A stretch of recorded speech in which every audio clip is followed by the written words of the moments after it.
a subir a tu presencia. Ok, esta palabra es la continuación de la última que di, y vimos el título del tema que di la última vez fue desafiados a ser, ¿qué? Discípulos. Bueno, hoy el tema es desafiados a ser discípulos. Segunda parte, amén. Desafiados a ser discípulos. Y quiero repetir, ¿verdad? Nuestra visión, Puerta del Cielo, está fundada en la revelación de Cristo, llamada a conocerle en la intimidad de la oración y adoración, desafiada a ser verdaderos discípulos por medio de la Escritura y desarrollo del ministerio, a cultivar relaciones profundas unos con otros y enviada a alcanzar a los perdidos por medio del Evangelio. Amén. Esa es nuestra visión, esa es nuestra declaración de propósito. Hacia eso le apuntamos, amén. Hacia eso le estamos pegando y queremos, con la ayuda de Dios, acá está, con la ayuda de Dios cumplir esto. Se escucha hermoso, ¿verdad? Pero es muy grande, es algo gigante. Es algo gigante, llegar a lograrlo, llegar a esa meta es algo gigante, y con la ayuda del Espíritu Santo lo vamos a lograr, amén.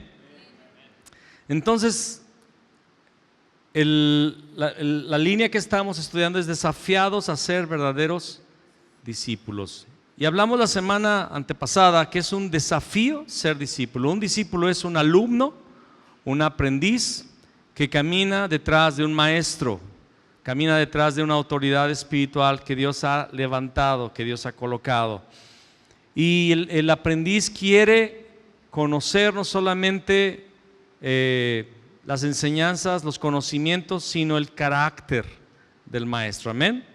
El carácter, quiere también recibir la unción que hay sobre el maestro. Y eso me recuerda mucho, ¿verdad?, a porciones de la Escritura, historias de la Escritura donde vemos a hombres que caminaron cerca, que caminaron pegaditos de los líderes, de las autoridades que Dios había levantado en su época. Puedo pensar, ¿verdad?, en un Josué con Moisés que no se apartaba del líder de la nación, que era Moisés, y al final de cuentas Dios le dio la unción que había sobre Moisés a Josué, y Josué terminó, ¿verdad?, la visión que Dios había puesto, o el llamado de Moisés. Josué culminó con ese llamado. Vemos a un Elías que fue un profeta tremendo, increíble, usado por Dios con señales, con milagros, con una autoridad tremenda, una autoridad tan fuerte que podía desafiar a los reyes que se habían desviado, al rey que se había desviado en su época. Pero en algún momento Elías, ¿verdad?, trastabilla. Elías tiene temor por causa de las amenazas de una pagana que se había infiltrado en el palacio, Jezabel. Y Dios le dice a Elías: ve y unge a Eliseo, ¿verdad?, de Abel Meola, para que te suceda en tu lugar. Y Eliseo, dice la palabra, que en cuanto escuchó la voz de Elías, en cuanto recibió el manto de Elías, él lo siguió, dejó todo atrás y siguió a Elías. Y dice la palabra, hablando de Eliseo, Eliseo servía agua en las manos de Elías. ¿Qué significa? Le servía, estaba a su disposición, estaba siempre sirviendo, pero sobre todas las cosas, Eliseo estaba aprendiendo, Eliseo estaba escuchando, Eliseo estaba siempre a la caza de las verdades que había recibido este hombre de Dios. Y cuando es el momento de que Elías se ha llevado al cielo, ¿verdad?, Elías lo quiere dejar por ahí en alguna de las ciudades, y Eliseo le dijo 3 veces, ¿verdad?, no te voy a dejar, no te voy a dejar. Y en el último momento, por su persistencia, por su impertinencia, si le puede llamar así, de estar ahí con Elías, Elías le dice: Eliseo, ¿qué es lo que quieres? ¿Qué es lo que deseas? La doble unción que tú tienes. Y ustedes conocen la historia. Eliseo persiste en caminar con Elías, y al final de cuentas Dios le da la doble unción, y Elías hace el doble de milagros que Eliseo hace el doble de milagros que Elías, y Eliseo termina la obra que Elías dejó de alguna manera no incompleta, sino hasta un punto, porque Eliseo unge a Jehú, quien derrota a Jezabel y destruye a los sacerdotes de Baal. Entonces, el ministerio, la visión que Dios había puesto sobre Elías es terminada por Eliseo. Y también eso me recuerda a David y a Samuel, ¿verdad? David vivió con Samuel y conoció de Samuel. Y lo que Saúl no pudo hacer, que comenzó Saúl, David lo termina, y David establece el reino de Dios en el reino de Israel a través de una adoración y de una consagración a Dios, pero siempre bajo el liderazgo de el profeta. Y así hay muchas historias en toda la Biblia de reyes y personajes que estuvieron cerca de su maestro, conociendo sus enseñanzas, pero absorbiendo de su carácter, absorbiendo de su unción, recibiendo esa unción. Y la semana antepasada les comenté un poco de nuestra historia, que el Señor ha ido haciendo en nuestras vidas a través de los años. Y les explicaba que muchas personas piensan que los pastores o los ministros que estamos en alguna iglesia o sobre un púlpito, muchos piensan que es algo sencillo, que es como ir a comprar tortillas, ¿verdad? Nada más dices, quiero, voy, compro y ya lo hago. Quiero ser pastor, bueno, empiezo una reunión y ya soy pastor y ya predico. Y muchos piensan que es así. Y les contaba mi historia, ¿no? Que desde niño, ¿verdad? Por la gracia de todo esto, por la gracia de Dios, todo esto, su misericordia, todo esto, su rostro que resplandece sobre nosotros, ¿verdad? Pero desde niño fuimos creados en los caminos del Señor y disciplinados en los caminos del Señor. Aprendimos la palabra de Dios a través de la sangre. Había cinturonazos a veces, había disciplina, si no aprendíamos de memoria las porciones. Y había un camino estricto, ¿verdad? De dejar lo que era malo, de formar el carácter de ese niño, de ese adolescente, de ese joven. Pero hubo un día cuando ya éramos casados, que el Señor nos lleva a un nivel de discipulado, a un nivel de crecimiento en el extranjero. Y estuvimos por 8 años siendo tratados por Dios en un discipulado, en un caminar con un hombre de Dios, que por cierto ayer fue su cumpleaños y no le he felicitado. Al rato que llegue a la casa lo felicito, cumpleaños. Estuvimos con él y esa fue la historia. Pero hablando de discipulados, ya hablé de Moisés, hablé de Elías, ¿verdad? Hablé de David, hablé de varios, pero vamos a hablar del maestro de maestros, del ejemplo más grande, más alto, y de lo que él dijo acerca del discipulado, porque él lo estableció. Y vamos a ver Mateo capítulo 10, versículo 1. Después del 1 vamos a saltar al 5. Dice: Jesús reunió a sus 12 discípulos y les dio autoridad. ¿Qué les dio? Amén. Para expulsar espíritus malignos y para sanar toda clase de enfermedades y dolencias. ¿Qué hace Jesús? Camina con 12 discípulos. ¿Cuántos saben que había multitudes que seguían a Jesús? Multitudes. Y de esas multitudes había un grupo como de 80 y tantos que caminaban más cerca de Jesús, pero tenía 12 discípulos. 12 en los cuales estaba dejando su marca, dejando su huella, imprimiendo en ellos su carácter. Y del versículo 2 al 4 dice quiénes son. Ahí están los nombres de ellos, después los lee. Y dice en el versículo 5: Jesús envió a los 12 apóstoles con las siguientes instrucciones: no vayan a los gentiles, ni a los samaritanos, sino solo al pueblo de Israel, a las ovejas perdidas de Dios. Vayan, ¿y qué dice ahí? Vayan y anúncienles que el reino del cielo está cerca. ¿A qué los envió? Anunciar el reino. Y hermanos, todo se trata del reino de Dios. Todo en nuestra vida, el día de hoy, los que somos lavados con la sangre, todo se trata de su reino. Amén. Su reino es un reino de justicia, paz y gozo del Espíritu de Dios. Su reino no es comida ni bebida. Su reino no son cosas materiales, aunque tocan las cosas materiales, aunque afectan el mundo material, pero su reino es alegría, y paz en el Espíritu Santo. Justicia, paz y gozo. Son las reglas del cielo, la moral del cielo, la adoración del cielo, la autoridad del cielo a través de los vasos de barro que Dios ha escogido aquí en la tierra para portar su gloria y para manifestar su gloria. Vayan y anúncienles que el reino del cielo está cerca. ¿Cuántos saben que los que somos hijos de Dios, cuando caminamos hacia donde vamos, estamos acercando el reino de Dios a ese lugar? Se supone que ese es el propósito.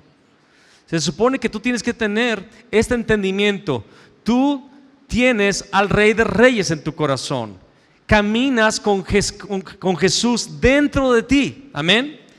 Fuiste bautizado con el Espíritu de Dios. Se te dio el Espíritu Santo como arras, como promesa, como seguridad de la promesa de la toma que Dios va a tener en la boda del Cordero. Va a tomar a su iglesia. Y tú tienes al Espíritu Santo de Dios. Y cuando tú caminas en la tierra, a donde vayas, la gente está viendo, está percibiendo cómo el reino de Dios se está acercando a ellos. ¿Alguien entiende esto? El reino de Dios se acerca. Vayan, anúncienles que el reino del cielo está cerca. Sanen a los enfermos. ¿Cuál fue el mandamiento de Jesús a sus alumnos? Sanen a los enfermos. Resuciten a los muertos. ¿Qué cosa, no? Resuciten a los muertos. Curen a los que tienen lepra. Y esta les va a encantar a todos. Y expulsen a los demonios. Den gratuitamente como han recibido. Tal vez orar por un enfermo, tal vez me animo a hacerlo, ¿no? Si sana, pues gloria a Dios. Y si no sana, pues Dios no quiso. Yo no tengo la culpa, ¿no? Como que orar por los enfermos no cuesta tanto trabajo a nuestra fe, ¿no? Pero dice, después de sanar a los enfermos, resuciten a los muertos. Yo les confieso, todavía no oro por ningún muerto. Y bueno, no se trata de ir a cualquier lugar a orar por muertos, es bajo una dirección de Dios. ¿Claro? ¿Alguien entiende esto? Bajo una dirección de Dios. Pero luego dice, curen a los que tienen lepra, curen a los que tienen lepra. Y no está hablando de llevarles un medicamento, está hablando de ordenar que esa lepra se vaya en el nombre de Jesús. Y luego dice, expulsen a los demonios. ¿Sabe por qué? Porque la enfermedad no es plan del cielo. La muerte no es un plan del cielo. No es el diseño de Dios. La lepra, todas esas enfermedades no fueron creadas por Dios, fueron resultado del pecado. Son resultado del gobierno de las tinieblas. Y dice, expulsen a los demonios, porque no solamente el hombre se separó de Dios. Cuando el hombre se separó de Dios, perdió el Espíritu de Dios, ¿verdad? Pero el hombre fue hecho para ser habitado. ¿Cuántos entendemos esto? Somos como una caja. Dios nos hizo como una caja, Dios nos hizo como un cofre para depositar algo dentro.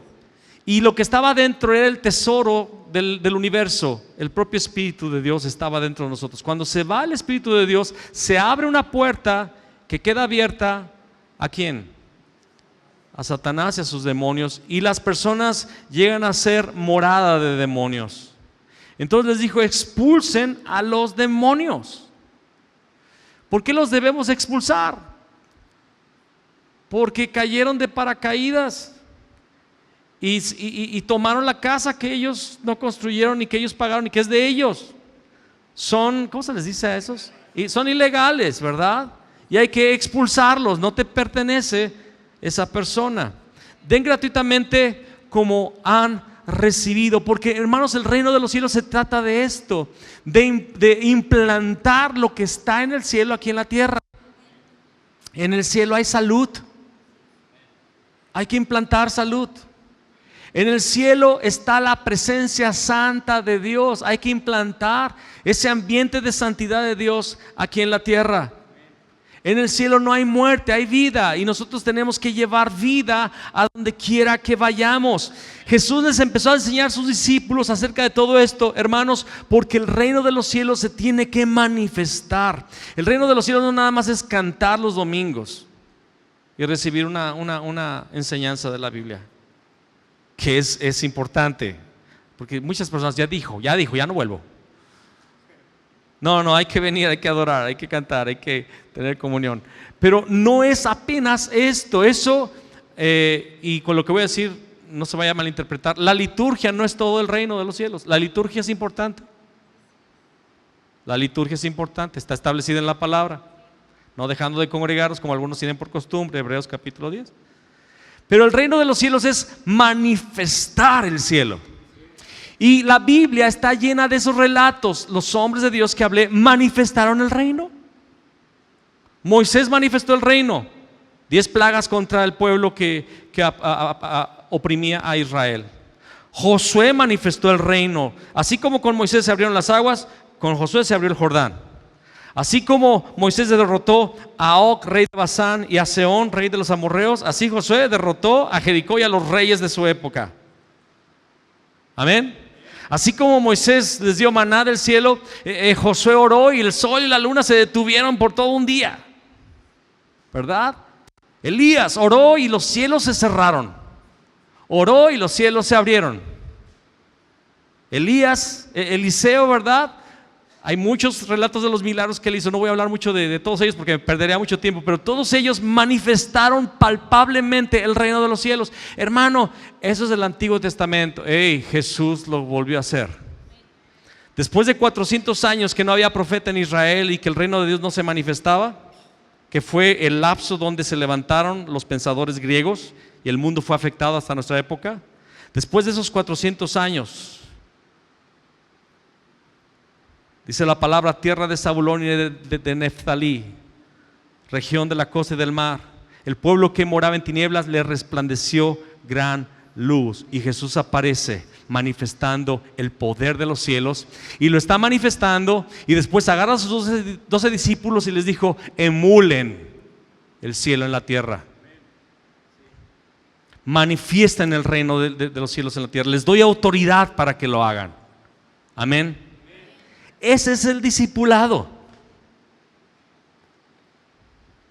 Eso es ser discípulo, y lo vamos a estar viendo todavía más. Ser discípulo es ser como Jesús y hacer las obras de Jesús.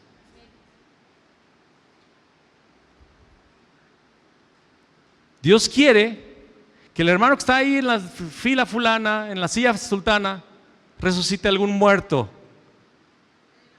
en estos días. Dios quiere que la hermanita que está en la fila fulana, en la silla sultana, esa hermanita expulse a los demonios que hay en la casa de la prima. ¿Cuántos han visto gente oprimida por demonios?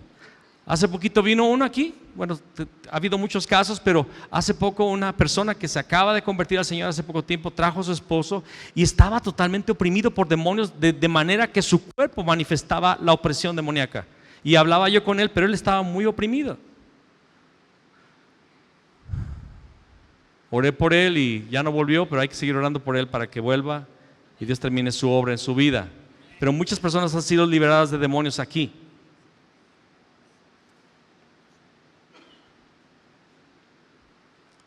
¿Estamos listos para hacerlo? Gracias, Fabián. Gracias, Memo. Gracias, hermana.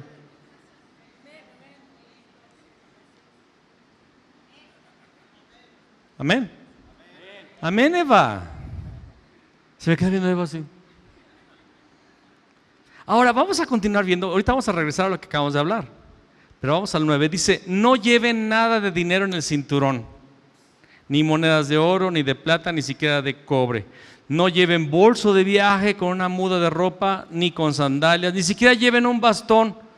El bastón era lo básico, era como llevar papel de baño al viaje. ¿Okay? No duden en aceptar la hospitalidad, porque los que trabajan merecen que se les dé alimento. No lleven nada. No lleven nada. ¿Alguien está escuchando esto? Cuando tú haces un viaje, aunque vayas aquí a San Pancho o a Romita, no sé, aquí cerca, ¿no nos vamos preparados? Por ejemplo, si voy a Querétaro, compro mi pasaje y me llevo por lo menos compro mi pasaje de regreso mínimo, ¿no? Y me llevo unos 200 pesos para una torta y un refresco, ¿no? Si pienso regresar en un día, ¿no? ¿No es así? 200 varitos o 100. Si veo que está difícil camino y todo y tengo para el camión o por lo menos para ponerle crédito al celular. No lleven. Jesús les dijo algo muy loco: no lleven nada de dinero en el cinturón, ni monedas de oro, ni de plata, ni siquiera de cobre, o sea, ni grandes valores, ni valores medios, ni poquito, ni siquiera las monedas de a 5.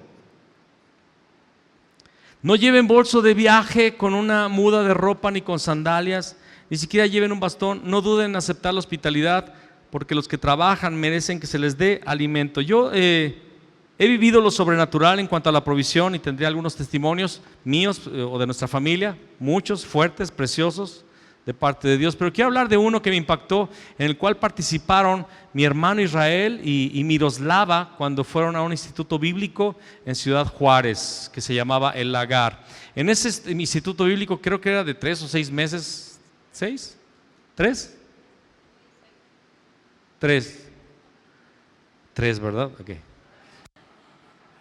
Era un instituto teórico práctico, entonces una parte del estudio era estudiar la palabra en un pupitre, pero después los enviaron a un viaje misionero, y lo interesante fue que en el viaje misionero les dijeron que van a ir a tal ciudad, tú a tal ciudad, a tal lugar, o no les dijeron, creo, ni la dirección. Van a salir, les damos algo así como 100 pesos y tienen que ir ese viaje, regresar de aquí a una semana con los mismos 100.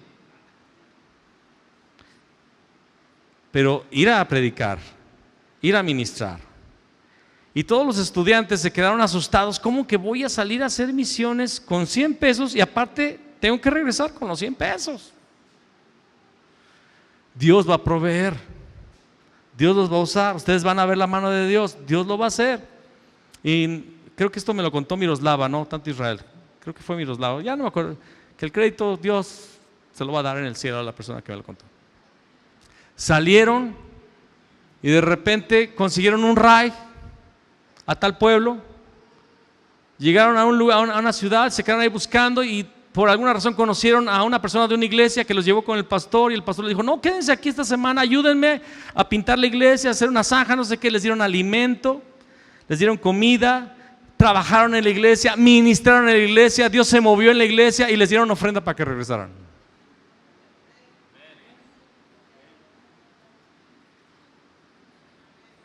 La historia de Dios repitiéndose. Pero yo veo algo aquí todavía más trascendente, como un principio, aparte del ejemplo que es real, es literal. Dios quiere que vivamos testimonios de lo sobrenatural en cuanto a su provisión, que no estemos preocupados. Pero el principio bíblico, el principio del discipulado que yo encuentro aquí es que el discípulo no puede estar preocupado con la economía.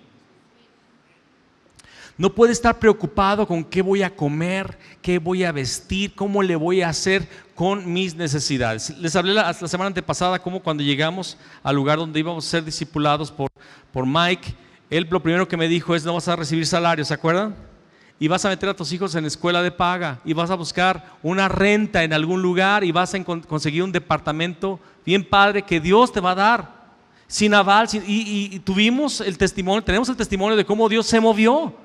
Nos dio para meter a nuestros hijos en una escuela de paga, nos dio cada semana, cada quincena, cada mes, ¿verdad?, dinero para pagar un departamento que no he vuelto a vivir en un lugar tan padre.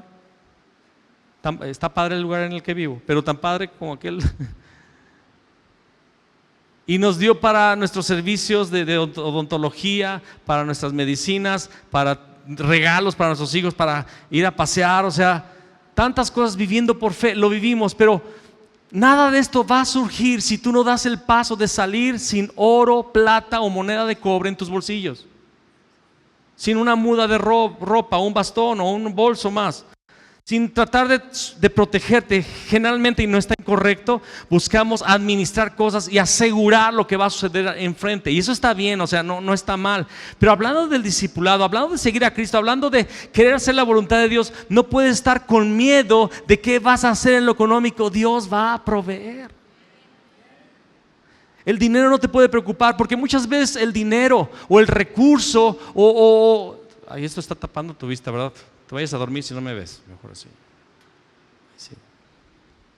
Muchas veces lo económico o la duda, la incertidumbre de qué va, cómo le voy a hacer para servir al Señor y que supla Dios mis necesidades, es lo que impide que podamos hacer la obra de Dios.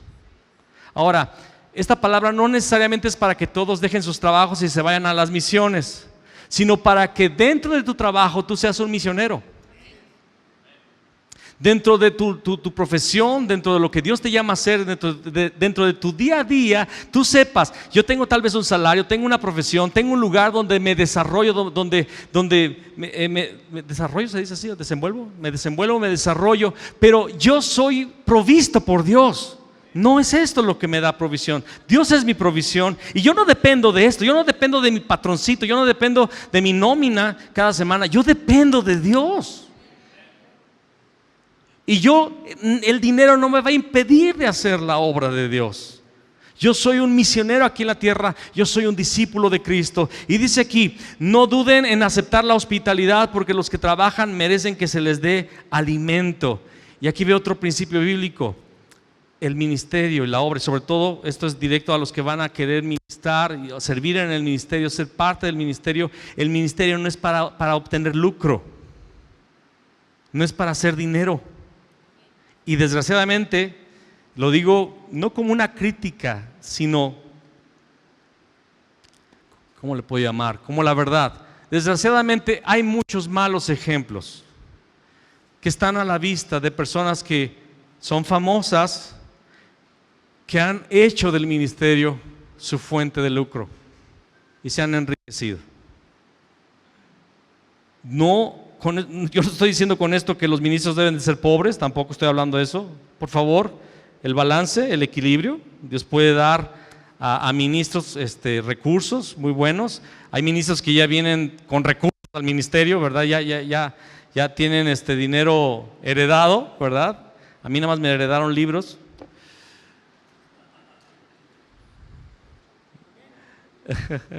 Pero hay ministros que entraron al ministerio ya después de tener mucho dinero, ¿verdad? Y gloria a Dios, tienen dinero, tienen inversiones, tienen negocios. Hay ministros bivocacionales. Entonces yo no estoy criticando a los ministros que viven bien, no estoy hablando de eso. Estoy hablando de que hay ministros que la intención de su corazón es obtener lucro a través del ministerio. Eso no está bien. Porque dice aquí, los que trabajan merecen que se les dé ¿qué? Alimento. O sea que a lo que yo soy digno y merecedor por ministrar es a un buen taco. Así es que invítame de vez en cuando. Un buen taquillo. Amén. Y lo mismo para los discípulos en general. No estés preocupado con obtener, con acaparar, con llenarte de bienes. Porque lo dice Eclesiastés, he visto un bien que está debajo del cielo, es que trabajes, que te deleites en tu trabajo y que comas y bebas con alegría y que disfrutes de la mujer de tu juventud. Está emocionado, tiene ganas de disfrutar eso que dijo Eclesiastés. Es algo sencillo, el discipulado es algo sencillo. No te aferres a las cosas de este mundo. No busques, ¿verdad?, acaparar, obtener. Busca ser usado por Dios y Dios te va a proveer el alimento. El problema es que muchas personas que quieren seguir a Jesús, pero que no pueden seguir a Jesús porque están con una mano en el cielo y con otra mano en la tierra. Por un lado desean servir al Señor, pero por otro lado anhelan las cosas también de este mundo, y eso se le llama un corazón dividido. Un corazón dividido. Por eso Jesús le dijo al joven rico: anda y vende todo lo que tienes y sígueme. Porque lo que lo detenía era los bienes materiales. En el versículo 11 dice: cada vez que entren en una ciudad o una aldea, busquen una persona digna y quédense en su casa hasta que salgan de ese lugar. Lo voy a repetir, es importante, este es también el principio del discipulado. Cada vez que entren en una ciudad o una aldea, busquen, ¿qué? A una persona digna y quédense en su casa hasta que salgan de ese lugar. Obviamente está hablando de los discípulos que van a ir a hacer misión, que van a ir a una ciudad, que van a ir a una aldea, que van a ir a un lugar. Ayer estuvimos, ¿verdad?, ministrando. Esta iglesia envió personas a San Francisco del Rincón y estuvimos por las calles, ¿verdad?, tocando puertas y predicando el evangelio. Un grupo como de 10 personas fuimos, ¿no? Por ahí sí. Y fue bonito y habla de esto, pero aquí también hay un principio. Ser discípulo, escucha, consiste también en buscar a otros para compartir el evangelio. ¿Escuchaste? Un discípulo de Cristo es una persona que va a buscar a otros a quienes compartir el evangelio. Y cuando en tu vida esto para, no estás siendo un discípulo. ¿Alguien lo escuchó? Cuando tu vida solamente se resume a trabajar, ser una buena persona y venir el domingo a la iglesia y adorar y escuchar un mensaje, tu vida en Cristo está en falta, no está completa. No está completa. Fíjense, ayer que regresábamos de hacerle el evangelismo, ¿verdad?, con el pastor Arturo y Andrés y todo el equipo, yo venía bien contento, y algo me dijo mi esposa que siempre me lo ha dicho, ¿verdad?, y es una verdad. ¿Cuántos saben que evangelizamos? Realmente nuestra meta no es que cada persona que evangeliza tiene que venir a mi iglesia. Ojalá y sea así. Pero el evangelismo se hace para declarar la fe, para que haya el querigma, la proclama de la fe. Que el mundo no se quede con excusa de que nadie me habló, que nadie me dijo del evangelio. Que cuando lleguen delante del Señor, el Señor les diga: hubo alguien que tocó tu puerta, hubo alguien que te habló de mi Hijo Jesús, tuviste la oportunidad. El evangelio es para proclamar a Cristo. Jesús dijo: si el Hijo del Hombre fuera levantado, a todos atraerá a sí mismo. Y hemos visto que una de las razones por las que se debe evangelizar es porque debemos proclamar a Cristo. Y la segunda, porque eso nos hace discípulos y trae gozo a nuestro corazón, trae vida. Muchas veces la persona te va a querer escuchar, te va a cerrar la puerta, o te va a escuchar y no te va a dar el avión. Muchas veces vas a aventar la semilla en lugar rocoso, en lugar espinoso o junto al camino, ¿verdad? Y tu trabajo va a ser un esfuerzo como que en balde, pero dice la palabra: irá andando y llorando el que lleva la preciosa semilla, mas volverá con regocijo trayendo sus gavillas. El evangelismo es parte del discipulado. Busquen al digno, busquen a la persona digna, quédense en su casa hasta que salgan de ese lugar. Un discípulo quiere hablar de Jesús. Y si en ti no está fluyendo el deseo de hablar de Jesús a los demás, algo no está bien, por favor. Y no es una crítica, no te estoy tratando de lacerar y de latiguear. Te estoy invitando, te estoy animando a volver al propósito, a volver al plan original, a entrar en ese canal de bendición. Un discípulo quiere hablar de Jesús y habla de Jesús y encuentra a las personas para hablarles de Jesús.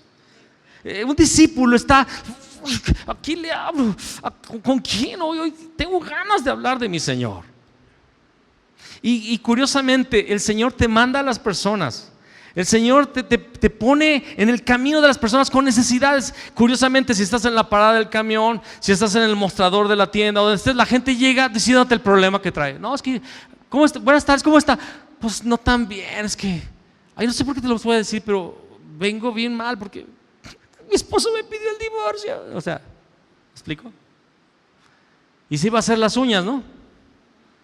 Y ya te contó su vida y cómo nació y cómo su mamá y su papá se divorciaron. Te cuentan todo. ¿Y sabes qué es lo que está pasando? El Espíritu Santo te está poniendo, para los que no entienden muy bien la palabra y que solamente con ejemplos entienden, te está poniendo la pelota enfrente de la portería para que nada más le hagas así. ¿Me explico? Te está poniendo la pelota para que metas gol. Y le puedes empezar a decir a esa persona, ¿sabes qué? El problema en tu vida no fue que tuviste padres divorciados o que tu esposo te pidió el divorcio. El problema en tu vida es que estás separada de Jesús, estás separada de Dios por causa del pecado. Y mientras tú no te reconcilies con Dios a través de Cristo Jesús, tú nunca vas a tener la felicidad. Así tengas padres que están juntos, así tengas un esposo en casa, tú nunca vas a ser feliz, porque la felicidad no la da el dinero, no la da el esposo, no la da una familia, no la da la felicidad, la da estar con Cristo Jesús. El hombre se separó. En Génesis 3 dice la palabra, y empiezas. Y cuando menos te das cuenta, la persona abrió su corazón para escuchar el evangelio y tú estás siendo una réplica de Jesús. Jesús, dice la palabra, que recorrió todos los pueblos, ciudades y aldeas de Israel, proclamando el evangelio del reino de los cielos. Escúchame, Jesús no le dijo no le dijo a sus discípulos que hicieran algo que Él no había hecho. Jesús es el primer misionero en la historia. Jesús fue el primero en darnos el ejemplo. Él fue de ciudad en ciudad. Él caminó caminos largos. Y Él llegó, cuando Jesús les dijo, no tomen ni monedas de oro, todo esto que vimos, Él fue así. Él llegó con su ropa que traía. Y en donde quiera que llegaba, ahí comía lo que le dieran y predicaba el evangelio. Y en la noche, por favor, me lava esta ropa para mañana. Y le dijo a sus discípulos, hagan lo mismo. Un discípulo es alguien que constantemente busca a otros para compartir el evangelio. Si no lo estás haciendo, dile al Señor, Señor, corrige esto en mi vida porque yo quiero ser verdadero discípulo. Dame la oportunidad de compartir del evangelio. Dame la oportunidad de llevar la palabra a otros. Hermanos, que yo no sé, no te preocupes. Lo vamos a ver aquí adelante. Jesús dijo, el Espíritu Santo les va a dar las palabras en el momento. Amén. ¿Están conmigo? ¿Ya se durmieron? Cuando entren en el hogar, bendígalo. Dice en el versículo 12, cuando entren en el hogar, bendígalo. Si resulta ser un hogar digno, dejen que su bendición siga allí. Si no lo es, retiren la bendición. ¿Cuál es la bendición? Tú eres la bendición. Lo voy a repetir, si resulta ser un hogar digno, dejen su bendición ahí, que su bendición siga allí. Si no lo es, retiren la bendición. La bendición somos nosotros que portamos el evangelio. Y mientras la persona quiera seguir escuchando, déjale que tenga acceso a la bendición, a tu amistad, a tu persistencia, a tu discipulado, a tu evangelismo. Continúa allí. Mientras la persona quiera escuchar, quiera seguir escuchando, sigue ahí. Pero si la persona no quiere escuchar, si la persona no quiere nada de Dios, retira la bendición, déjala. Porque no quiere. Si cualquier casa o ciudad se niega a darles la bienvenida o a escuchar su mensaje, sacúdanse el polvo de los pies al salir. Les digo la verdad, el día del juicio les irá mejor a las ciudades perversas de Sodoma y Gomorra que a esa ciudad. Y eso es fuerte, porque Sodoma y Gomorra fueron destruidas por fuego. Miren, y aquí está otro principio, el versículo 16. Miren, los envío como ovejas en medio de lobos.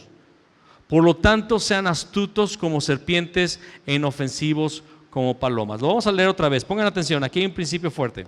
Miren, los envío como ¿qué? En medio de lobos. O sea, es algo peligroso. Por lo tanto, sean ¿qué? ¿Por qué? Porque es peligroso. Es como si estuvieras un corderito. ¿Qué puede hacer un corderito enfrente de un lobo? Nada, ¿verdad? Por lo tanto, sean astutos como serpientes e inofensivos como palomas. La palabra, el original griego, cuando habla de astuto, no es astuto, es frónimos, que significa prudente, prácticamente sabio, sensato. ¿Se acuerdan de Jesús? En algún momento vemos a Jesús volcando las mesas y dándoles de chicotazos a todos los que estaban vendiendo y comerciando en el templo, ¿se acuerdan? Pero en otros momentos, ¿cómo lo vemos? Huyendo, dándoles la vuelta, porque Jesús era prudente y era sabio. Tenemos que aprender cómo debemos movernos en cada situación. era sensato. En otro momento vemos a Jesús, ¿verdad?, soportando el insulto. En Juan en Juan 8, fue cuando le llamaron bastardo. ¿Y cómo respondió Jesús? Como si no hubiera escuchado nada, siguió diciendo la palabra. Abraham vuestro padre, papá, Abraham vio mi día y no sé qué, ¿se acuerdan? Él sabía a no ser reaccionario, a actuar, no reaccionar. Yo he visto muchas personas que quieren compartir el evangelio, pero en cuanto la gente les mete a María o la iglesia católica, se agarran de ahí. No, es que el catolicismo y María y no son prudentes, no son sabios, no son sensatos, y en lugar de evangelizar cierran la puerta. Ayer pasó eso con nosotros, ¿verdad? Una señora de 85 años empezó a hablar de esas cosas y no nos metimos en eso, nos metimos en hablar del Salvador que es Jesús. Jesús, Jesús. Y el mensaje entró. Y hasta nos sentamos ahí a platicar. Me dieron una sillita, nos sentamos debajo de un árbol y empezaron a abrir su corazón. Porque no nos enganchamos en lo que no debíamos engancharnos. Fuimos prudentes, debemos ser prudentes, debemos ser sabios, debemos ser santos. Y dice, sean astutos como serpientes. ¿Cómo son las serpientes? Huyen del problema, si pueden. Se quedan quietas en el momento que deben de serlo. Dice, e inofensivos como palomas. Inofensivos es la palabra griega akeraios, akeraios, es que no hablo griego, perdonen. Akeraios, que significa sencillos, simples, sin mezclar, inocentes, puros. Pero quiero enfatizar en la palabra sin mezclar. Porque cuando Jesús dice, los envío como ovejas en medio de lobos, quiero darte algo todavía más claro. Él dijo que fueran a las ovejas perdidas de la casa de Israel. ¿Quiénes eran los lobos? No las ovejas, no la gente, los líderes. Esos líderes iban a matar a Jesús. Esos líderes iban a perseguir a los apóstoles. Voy a hablar algo pesado ahorita, ojalá lo comprenda. En mi tiempo de ministerio, Dios me ha dado la oportunidad de ministrar no solamente localmente, sino también en las naciones. En toda América Latina, casi todos los países los hemos recorrido y hemos ministrado en cada país y hemos estado en contacto con muchos ministros. Ha sido un deleite conocer pastores de Dios, iglesias de Dios, personas que tienen hambre de Dios, personas que quieren a Cristo, que quieren el Evangelio, que quieren caminar con Cristo, pero también hemos conocido lobos vestidos de ovejas. Y algunos de ellos hasta han buscado fastidiarnos. Y cuando Jesús les estaba diciendo a sus discípulos, los envío como ovejas en medio de lobos, estaba hablando de que iban a enfrentar oposición de la propia, vamos a llamarle, de la propia iglesia. ¿Me estoy dando a entender? Personas que están dentro de la estructura de la iglesia, que se llaman pastores, se llaman ministros, aparentemente son de los del camino, pero en realidad son lobos. Y Jesús dijo, sean prudentes, sean sabios, sean sensatos, sean como las palomas, sean simples, sin mezclarse, conserven su pureza. Y esto es otro principio para los verdaderos discípulos. Un discípulo es una persona que busca ser sabio, ser sensato y que no se mezcla y que cuida de su pureza en todos los ámbitos, en todos los rublos, sobre todo en el ministerial. En el ministerio es muy fácil adquirir fama, reconocimiento y control. Si uno no usa bien, hay un control correcto. Hay un control correcto. ¿Saben para qué son los rediles, verdad? Para controlar a las ovejas, el aprisco. El aprisco es un lugar para mantener en control, pero un control de amor, un control de servicio, un control de cuidado, de protección. Hay un control correcto, pero hay un control de manipulación que está mal. No sé si me estoy dando a entender. Porque alguien va a pensar, el pastor habla que nos quiere controlar. Sí, o sea, en que busques a Dios, en que no peques, en eso sí queremos ejercer control. El reino de los cielos es control, el control del cielo, kingdom, dominio del rey. Dominio de los cielos sobre tu vida. Amén. De todos los árboles del huerto puedes comer, pero del árbol de la ciencia del bien y del mal no comerás. Un control divino donde Él está en el poder, Él está en el control, tú lo obedeces a Él. Pero ese control se puede desvirtuar y a veces en el liderazgo, en la iglesia, personas que aparentemente estamos en el camino, podemos ser influenciados y empezar a mezclarnos con principios mundanos de abuso de poder, de control incorrecto, de manipulación. Y eso es jezabelico, eso es demoníaco. Pablo lo denuncia y habla de muchos que ejercen sobre la iglesia un control y se los comen y los destruyen. Un discípulo no se mezcla con eso. Un discípulo vive para servir, vive para dar su vida. Y el versículo 17, por favor, háganme un favor, porque ya estamos a la mitad. Pónganse de pie para descansar las piernas, hacer circular la sangre en el cerebro. Muévase poquito ahí donde está. Pónganse de pie como buen ejemplo de la iglesia. Qué bonitas es. La esposa y la futura nuera no se ponen. Ok, puedes tomar su lugar.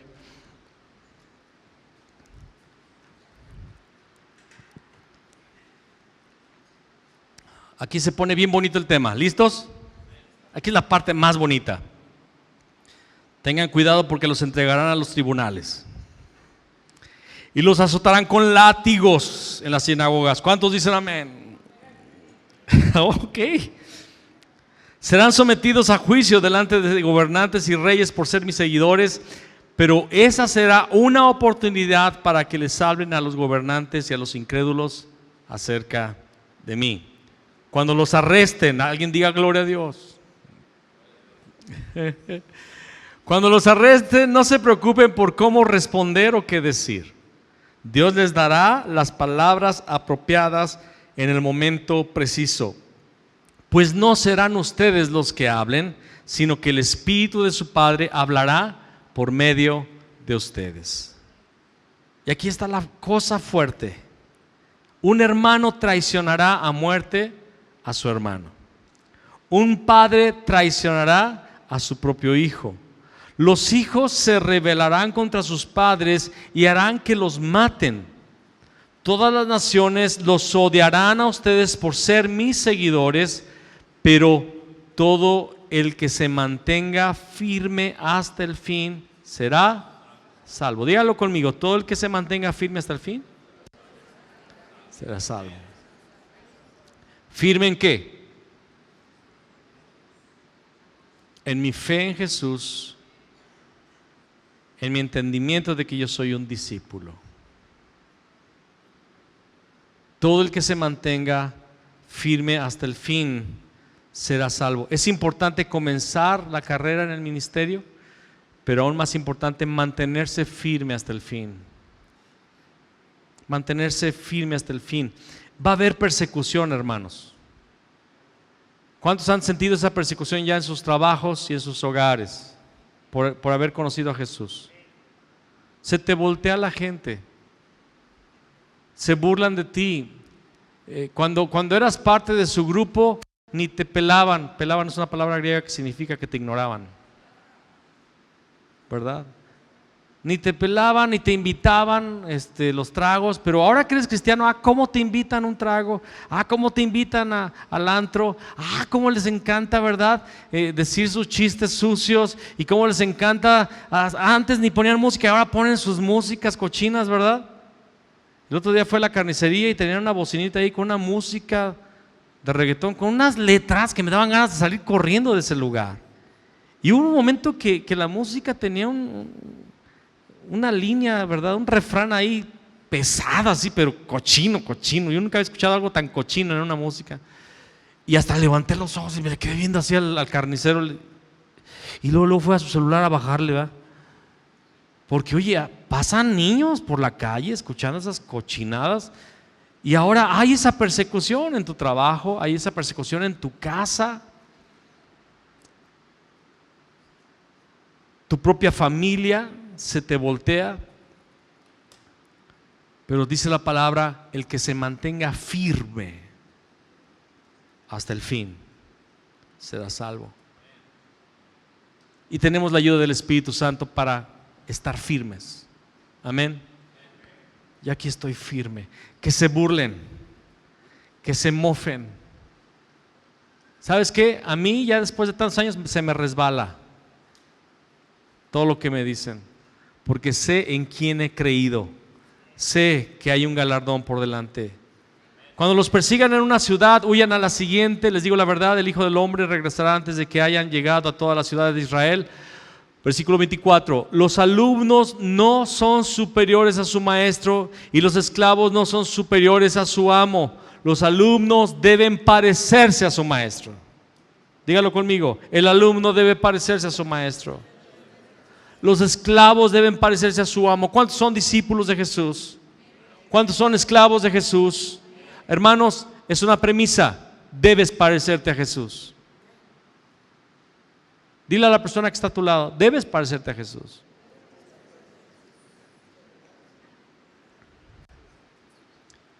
¿Y a qué se refiere Jesús cuando dice deben de parecerse a mí? Dice, si a mí el amo de la casa me han llamado príncipe de los demonios, a los miembros de mi casa los llamarán con nombres todavía peores. Aquí dice peores, pero en griego es peor, porque es más peor decir peor que peor. A los miembros de mi casa los llamarán con nombres todavía peores. Un distintivo de un discípulo de Jesús es que pase por las mismas circunstancias que él pasó. No te preocupes, no va a ser todos los días, pero en algún momento vas a, escúchame, y tal vez saliendo de aquí va a pasar. Así que prepárate. Pero vamos a enfrentar una situación en la cual vamos a tener que decir, no, aguanta Fabián, firme. Aleluya. Ustedes son unos hipócritas, se creen mejores que todas, pero allí también roban. ¿Tú crees que tu pastor son puros vividores? Y nada, y tú y el Espíritu Santo, firme. Porque nuestra fe no está en una denominación, en un templo, en un pastor, en esto, en el otro. Nuestra fe está en Jesús. Y te tienes que mantener firme. Así que no tengan miedo de aquellos que los amenazan. Pues llegará el tiempo en que todo lo que está encubierto será revelado y todos los secretos se dará a conocer a todos. Lo que ahora les digo en la oscuridad, grítenlo por todas partes cuando llegue el amanecer. Lo que les susurro al oído, grítenlo desde las azoteas para que todos lo escuchen. No teman a los que quieren matarles el cuerpo, no pueden tocar el alma. Teman solo a Dios, quien puede destruir tanto el alma como el cuerpo en el infierno. ¿Cuánto cuestan 2 gorriones, una moneda de cobre? Sin embargo, ni un solo gorrión puede caer a tierra sin que el Padre lo sepa. En cuanto a ustedes, cada cabello de su cabeza está contado. Así que no tengan miedo. Para Dios ustedes son más valiosos que toda una bandada de gorriones. Todo aquel que me reconozca en público aquí en la tierra, también lo reconoceré delante de mi Padre en el cielo. Pero al que me niegue aquí en la tierra, también yo le negaré delante de mi Padre en el cielo. No crean que vine a traer paz a la tierra. No vine a traer paz sino espada. He venido a poner a un hombre contra su padre, a una hija contra su madre y a una nuera contra su suegra. Sus enemigos estarán dentro de su propia casa. Si amas a tu padre o a tu madre más que a mí, no eres digno de ser mío. Si amas a tu hijo o a tu hija más que a mí, no eres digno de ser mío. Si te niegas a tomar tu cruz y a seguirme, no eres digno de ser mío. Si te aferras a tu vida, la perderás, pero si entregas tu vida por mí, la salvarás. Un discípulo entiende que el costo por seguir a Jesús aún incluye el rechazo familiar y hasta la muerte en algunos casos. Si no tomas tu cruz y me sigues, ¿qué era la cruz? La cruz era la peor forma de morir en la época de Jesús.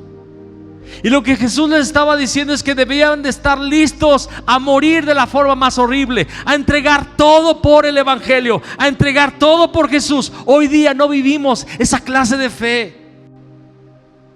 Gracias a Dios que vivimos en un país que tiene libertad religiosa, pero a veces eso, en lugar de beneficiarnos, nos hace aletargarnos, adormecernos.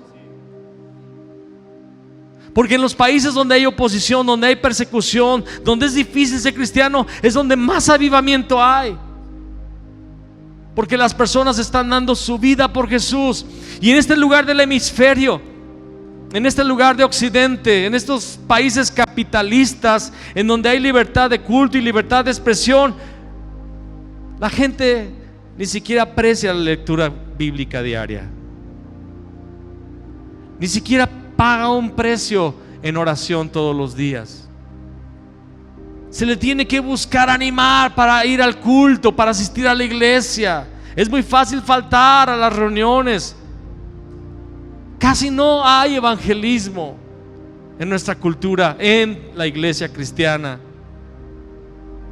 Parece como que venir a la iglesia es hacerle favor al pastor o hacerle favor a la iglesia. Pareciera como que ir ya es demasiado sacrificio. Ir a pasar 2 horas, escuchar al pastor 1 hora y media es demasiado. Tiene que ser 1 hora, pastor, por favor. Y parece que los sacrificios que ofrecemos delante de Dios es aguantar el calor en el verano, en las reuniones de la iglesia. Es que no tengo ganas de ir ahí, no tienen aire acondicionado.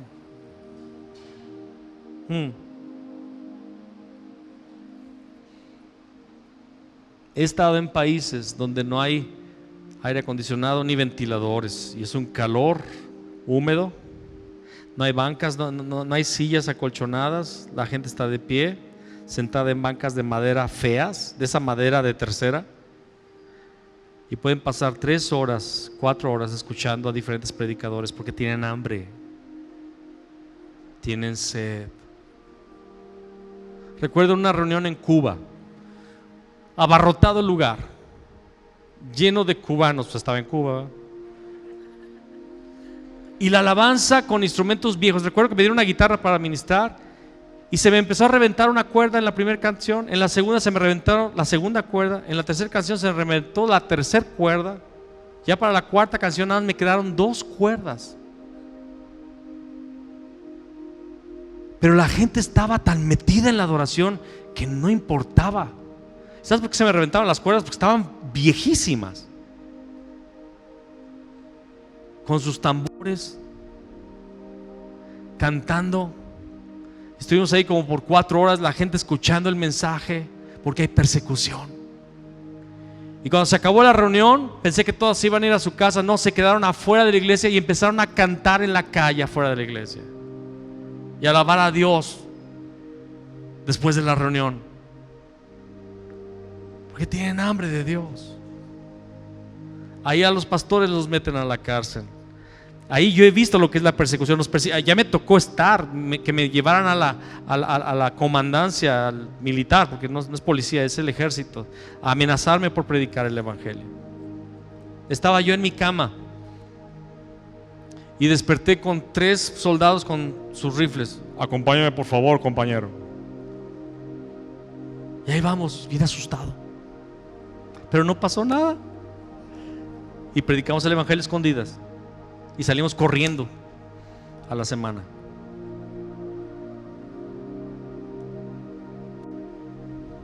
Pero Dios dice, Jesús dice, tienes que tomar tu cruz y seguirme. Por eso la premisa es desafiados a ser discípulos, porque es un desafío. Es un desafío. Tenemos que emular a Cristo, ser como Jesús, acercar el reino de los cielos a la tierra, manifestar el poder de los cielos. ¿Sabes a través de quiénes se va a manifestar el poder? A aquellos que están caminando con su cruz, aquellos que están dispuestos a darlo todo.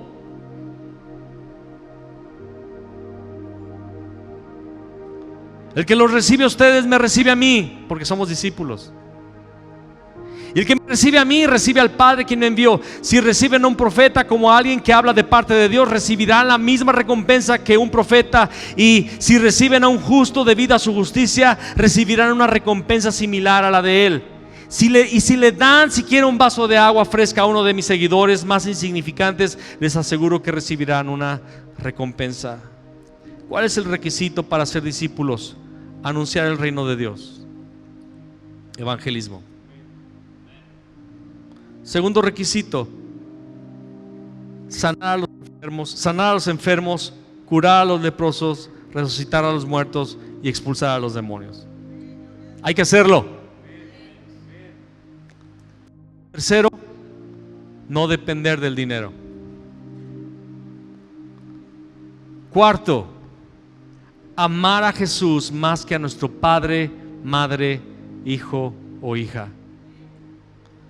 Quinto, tomar su cruz. Estar dispuestos a morir por Él. Sexto, reconocerlo en público. No, yo lo reconozco, no. Reconocerlo en público significa estar dispuesto a confesarlo, aunque de eso dependa tu vida. ¿Y cuáles son las consecuencias de ser discípulos? Ser azotados, perseguidos, arrestados, ser odiados, ser llamados de forma ofensiva. Mi última pregunta es: ¿estás listo para ser un discípulo?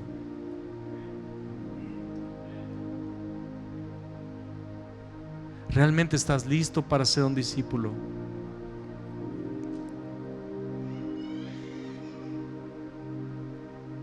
Ponte de pie.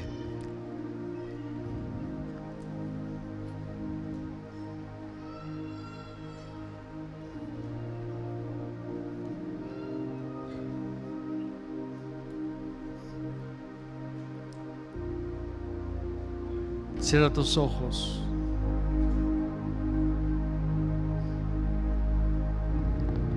Jesús dijo: cada cabello de su cabeza está contado. Así que no tengan miedo. Dios te conoce tan bien.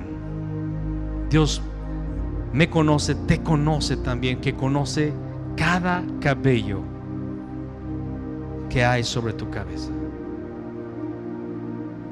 ¿Sabes? Hay un llamamiento para ti. Es el llamamiento eterno.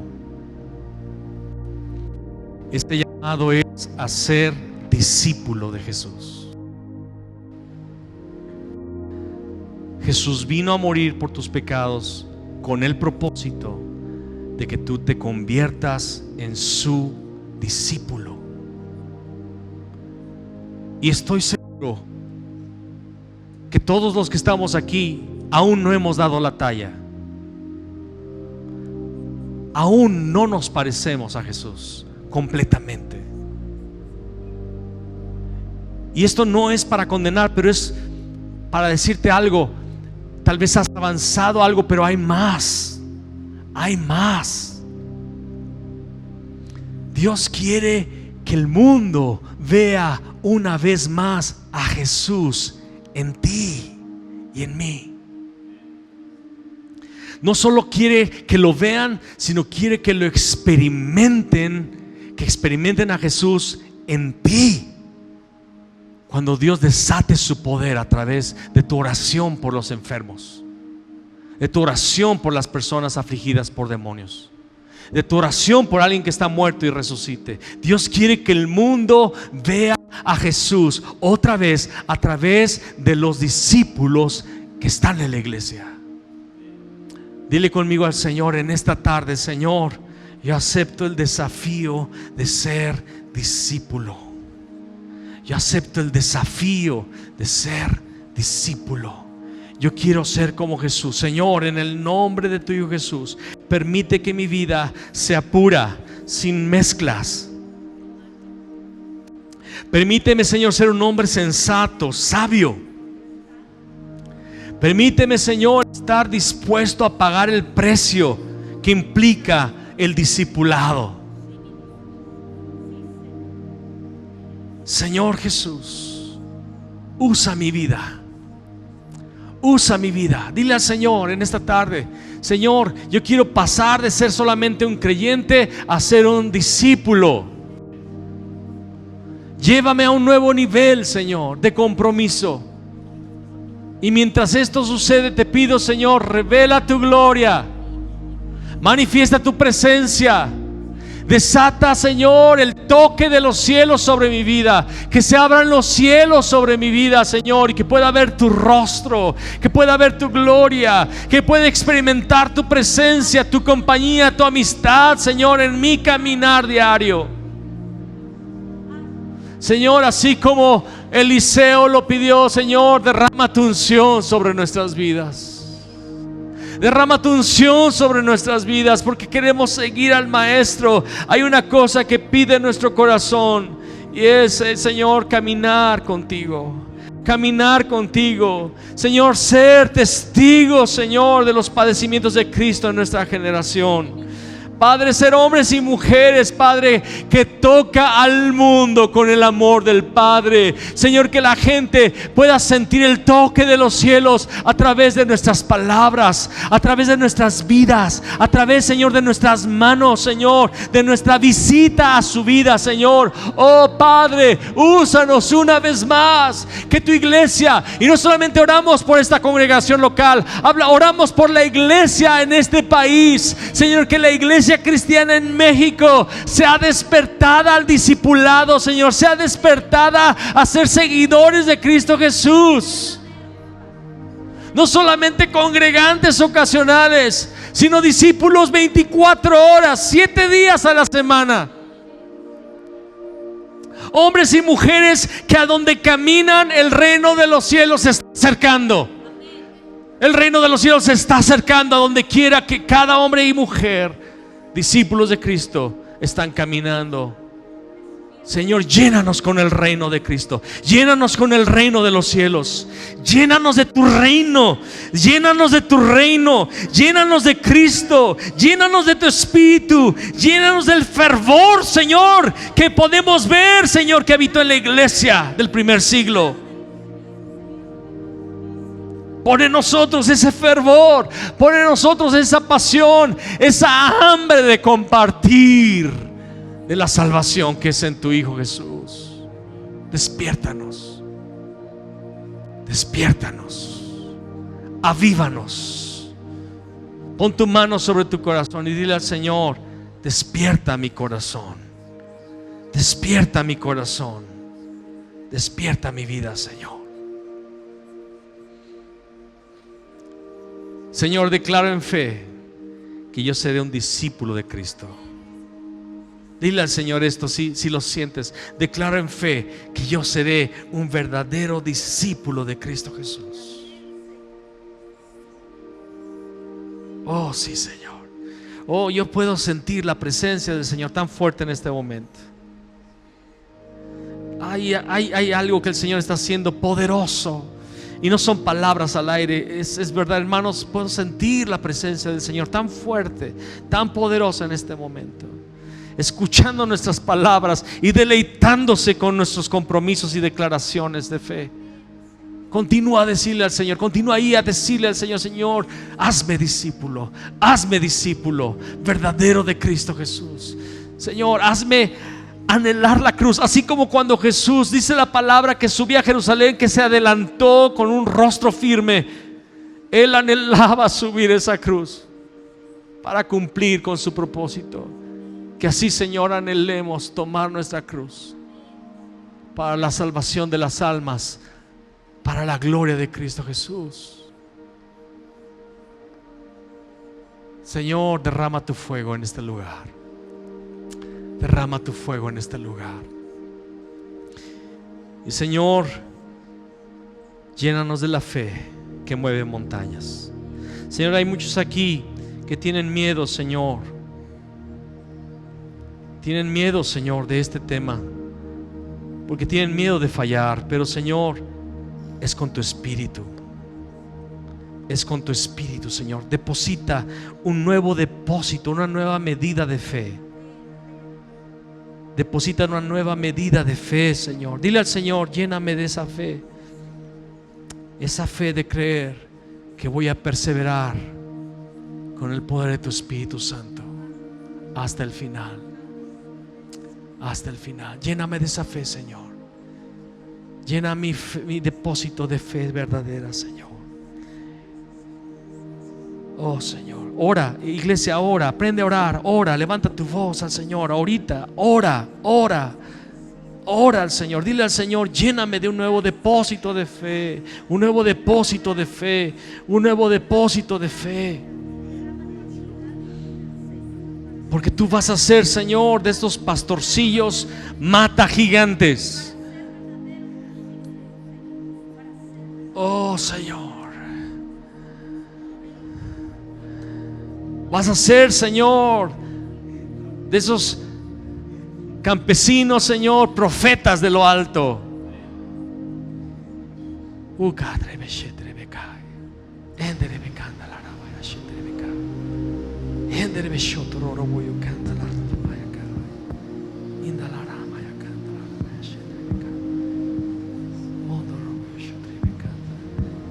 Oh, el Señor quiere llevarnos a un nuevo nivel, a una nueva etapa. Oh, clamamos a ti, Señor. Clamamos a ti, Señor. Señor, como pastor de esta iglesia, te pido, Señor, avívanos.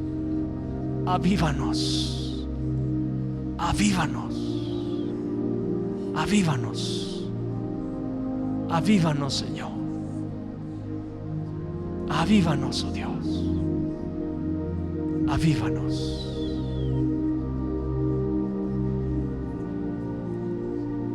Amén. Amén.